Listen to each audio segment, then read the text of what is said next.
تخيل تصحى من النوم، تفتح موبايلك تلاقي صواريخ نازلة على عاصمة خليجية. ده مش فيلم، ده الشرق الأوسط دلوقتي. ولو فاكر ان الموضوع بعيد عنك، استنى بس لما اقولك سعر اللحمة هيعمل ايه. في 28 فبراير 2026 أمريكا وإسرائيل بدأوا عملية اسمها الغضب الملحمي، 900 ضربة جوية في 12 ساعة بس.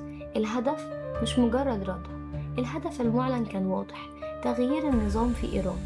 ضربوا قواعد صواريخ، مراكز قيادة، مخازن استراتيجية.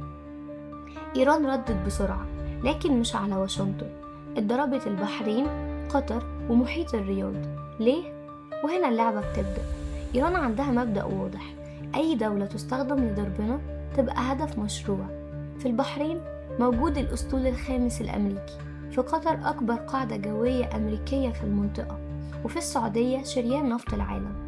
إيران مش بتحاول تنتصر عسكريا، هي بتحاول تخلي تكلفة الحرب غير محتملة. 300 صاروخ اتطلقوا أول ساعات من مخزون أكتر من 4000.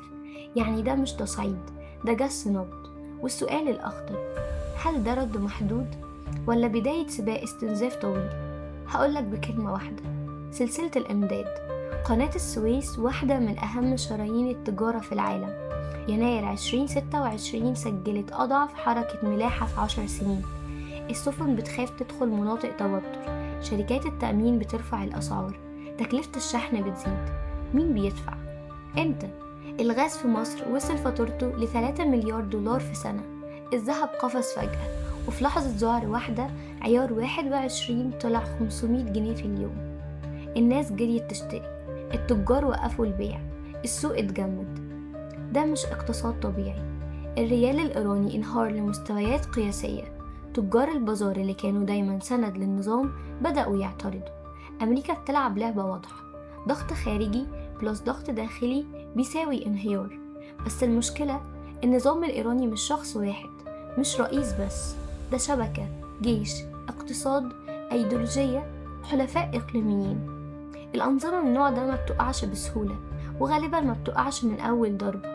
النفط لمس 72 دولار، تحليل الأسواق بيتكلم عن 100 دولار لو مضيق هرمز اتقفل. الذهب عالميا سجل مستويات قياسية.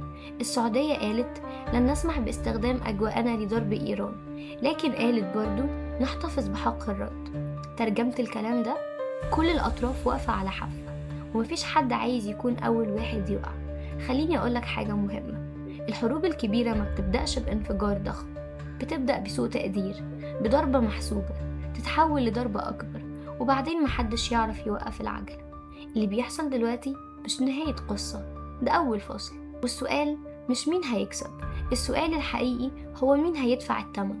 لو عايز نفكك المشهد أكتر ونشوف السيناريوهات الجاية خطوة بخطوة، تابع السلسلة، لأن المنطقة دخلت مرحلة جديدة ومفيش حد بره اللعبة.